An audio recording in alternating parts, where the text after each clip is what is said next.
বাড়ি নির্মাণকে কেন্দ্র করে অশান্তির সময় মারধরের ঘটনায় গ্রেপ্তার হলেন তৃণমূল পঞ্চায়েত প্রধান দেবাশিস সিং। তিনি পুরসুরা বিধানসভার অন্তর্গত খানাকুল ১ নম্বর ব্লকের অরুণ্ডা গ্রাম পঞ্চায়েতের প্রধান। জানা গেছে, তৃণমূল পঞ্চায়েত প্রধান দেবাশিস সিংদের সঙ্গে তাঁদের জ্ঞাতি বিজেপি কার্যকর্তা দিব্যেন্দু সিংদের বাড়ি তৈরি করাকে কেন্দ্র করে দ্বন্দ্ব। অভিযোগ, শনিবার প্রধান ও তাঁর পরিবারের লোকেরা দিব্যেন্দু বাবুর বাবা বিনোদ বিহারীকে বেধড়ক মারধর করেন, এমনকি ধারালো অস্ত্র দিয়ে কোপ মারেন। এই ঘটনায় তিনি গুরুতর জখম হন। বর্তমানে তিনি আরামবাগের একটি নার্সিংহোমে চিকিৎসাধীন। বিনোদবাবুও কংগ্রেসের প্রাক্তন প্রধান, তাছাড়া তিনি পুলিশেও চাকরি করতেন। তাঁদের অভিযোগের ভিত্তিতেই খানাকুল থানার পুলিশ অরুণ্ডা থেকে গ্রেপ্তার করে প্রধান দেবাশিস সিংকে।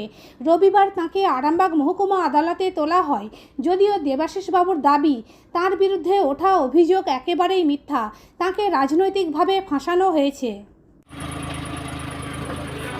দাদা, কি জন্য আপনাকে গ্রেপ্তার করা হলো? দাদা, কেন ধরলো আপনাকে পুলিশ? রাজনীতির দিক দিয়ে এটা ফাঁসানো আছে, সম্পূর্ণ রাজনীতির দিক দিয়ে। বিনোদ সিং আমার পুরো ওনার ছেলে হচ্ছে বিজেপি করে, আর আমি টিএমসি করি, সেই জন্য আমাকে ফাঁসাচ্ছে। তা আপনার নামটা? আমার নাম দেবাশিস সিং, অরুণ অঞ্চলের প্রধান।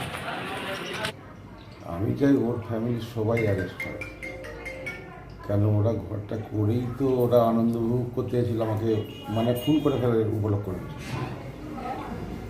আবার সবাই এসে অতর্কিত হানা দিয়েছে।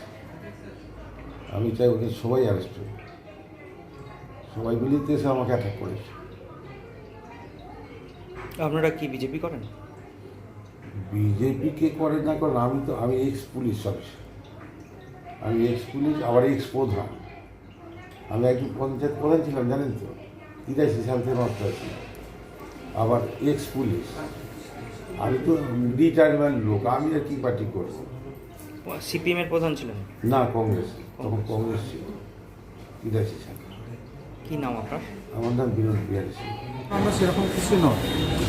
যে মেরেছে অরিজিনালি প্রধানের ভাই এবং প্রধানের বাবা মা, জেঠু জেঠিমা, কাকা কাকিমা সবাই এখনও ওরা আছে। আমি চাই সবাই অ্যারেস্ট হোক। হ্যাঁ, এতে কোনো রাজনীতির রং মেশাবেন না আপনারা, কারণ এটা আমাদের মানে পারিবারিক ব্যাপার। বাবা কোনো মানে আইসিইউতে আছে, অনেক কষ্টে বাবাকে বাঁচিয়েছি। এখনও ওরা ওদের মানে হয়ে পড়ছে। আমি প্রশাসনের কাছে মানে বিদ্যুৎভাবে অনুরোধ, ওরা যেন এখনও অ্যারেস্ট হয়, মানে শুধু প্রধান অ্যারেস্ট নয়, ওর বাবা মা, কাকা কাকিমা, জেঠু জেঠিমা, যে ভাইটা মেরেছে কাঠারি দিয়ে, তারা এখনও কিন্তু অ্যারেস্ট হয়নি। আমি চাই ওরা সবাই অ্যারেস্ট হয়। যে মেরেছে কাটারিতে কি নাম তার? তার নাম সুকেন্দু সিং। অভিযোগটা কে করেছে? অভিযোগ আমি করেছি। বিষয়টা কি হয়েছিল, ঘটনাটা কালকের ঘটনা? বিষয়টা বলতে আমাদের দাদু ভিটে মানে পৈতৃক সম্পত্তি বাবা, সেখানে আমাদের অংশ আছে, সেটা ওরা জোরজবরদস্তি মানে দেবাশিস সিং এখন প্রধানের ক্ষমতা দেখিয়ে, পাওয়ার দেখিয়ে মানে বাড়ি করতে গেছিলো। ওই ভিটের ওপর ইঞ্জেকশন জারি করা আছে এবং তারপর ম্যাজিস্ট্রেট থেকে 144 দেওয়া আছে। তার সত্ত্বেও এবং থানার পুলিশকে দায়িত্ব দিয়েছিল ওসিকে, যে উনি যেন দাঁড়িয়ে থেকে বাড়িটা বন্ধ করে। এবার থানার ওসি গিয়েছিল, ওরা বাড়িটা ছাদ ঢালে গেছিল কথাটা ভোর থেকে। ওসি যে থানার পুলিশ যে বাড়িটা বন্ধ করে চলে যাওয়ার, তারপর থানা চলে যাওয়ার পর ওরা আবার ঢালাই করে। আমরা ওসিকে ফোন করেছিলাম, ওরা বললো আমরা দেখছি। হ্যাঁ, ওরা পুরো তারপর যায়নি। তো যাক, ওরা বাড়িটি কমপ্লিট করেছে, ছাদটা ঢালাই কমপ্লিট করেছে। করার পর আমরা ওইসব ঝামেলার মধ্যে যাইনি, যেহেতু পুলিশ কোনো কর্ণপাত করেনি। আমরা বিকালবেলা খানাকুলেই ছিলাম। বাবা মা বাড়ির পাশেই মাঠে ছিল, বাবা বয়স্ক লোকেরা সব তাস খেলছিল। তো সুকেন্দু সিং আর দেবাশিস সিং ওরা বিকাল থেকে টহল দিচ্ছিল, আমরা বুঝতে পারিনি যে ব্যাপারটা এরকম ওরা করবে বলে। তো বাবা ছিল, তাস খেলছিল, বয়স্ক লোকেরা ছিল অনেকেই। তো পিছন দিক থেকে কাঠারি দিয়ে সব মানে ফট করে মেরে দেয়। মেরে দিতেই বাবা ধরাশায়ী হয়ে যায় ওখানে। তারপর আমাকে বাড়ি থেকে সব বেরিয়ে ফোন করে, আমি খানাকুল থেকে ছুটে আসছি। আমি যখন এসে দেখছি তখন স্পট লাঠি দিয়ে, তারপর ওরা চড়েই গিয়েছিলো। আবার ওরা ফিরে এসেছিলো দলবল নিয়ে, মানে কানের সিংয়ের বউ, সন্টু সিংয়ের বউ, মানে প্রধানের বাবা মা, কাকা কাকিমা, জেঠু জেঠিমা, ওর ভাই সবাই লাঠি ছোটা নিয়ে এসে এখানে বাবাটা মারছে। সেই মুহূর্তে আমি ছাড়াতে গেছি, আমাকে ওই এখানে লেগেছে, আমি ইঞ্জুর রেসিডেন্টটা। হ্যাঁ, তারপর এর মতো গোটা গ্রামের সব আরও সব জড়ো হয়ে যেতে, ওরা পালিয়ে যেতে আমরা সমস্ত থানায় গিয়েছিলাম। থানা থেকে আর খানাকুল হসপিটালে আমরা করেছি, নিয়ে গিয়েছিলাম, ওখান থেকে রেফার করে আরামবাগ করেছিল, কিন্তু যা বাবার যা কন্ডিশন আমার মনে হয় আরামবাগ হসপিটালে হবে না। তো আমাদের এখানে আমাদের এমএলএ বিমানদা উনি স্পেশালি করে আমাদের এতটা হেল্প করেছেন অনেকটাই, মানে ওনার সুপারিশে এখানে ভর্তি করেছি। কালকে চিকিৎসা অপারেশন হয়েছে, হ্যাঁ, সিটি স্ক্যান হয়েছে। এবং বলছি আপনাদের কি পাশাপাশি বাড়ি? আমাদের পাশে একই গ্রামে বাড়ি আর কি। আপনার কি রিলেটিভ হয়? হ্যাঁ, আমার ওই যে প্রধান হচ্ছে আমার হয়, কাকার ছেলে হয়। নিজের কাকার ছেলে? দীর্ঘ আজ 20-25 বছর হয়ে গেল, ওনাদের সঙ্গে আমাদের কোনো সম্পর্ক নেই। আর আমরা ওই দাদুর পিঠাতেও থাকি না, আমরা একদম সাইডে এসে বসবাস করি। প্রধানের নাম কি? দেবাশিস সিং। আপনারা কি বিজেপি করেন? আমরা বিজেপি করি। কি নাম দাদা আপনার? আমার নাম জিতেন্দ্র সিং। বাবার নাম?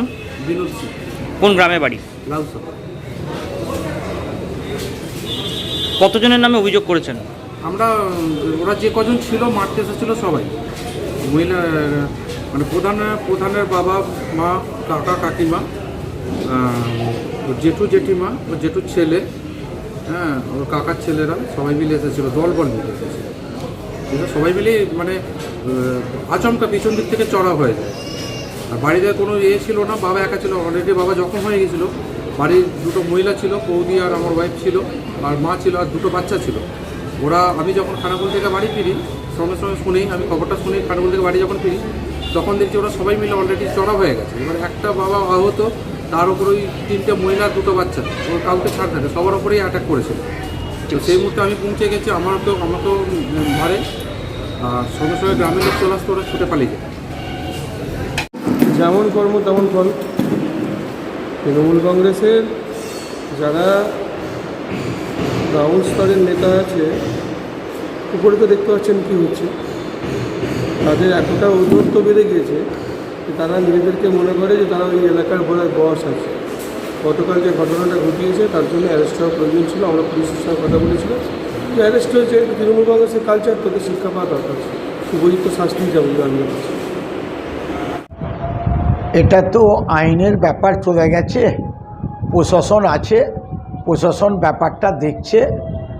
আর এই নিয়ে অহেতুক ভোটের সময় তিক্ততা সমাজে না হওয়াই ভালো।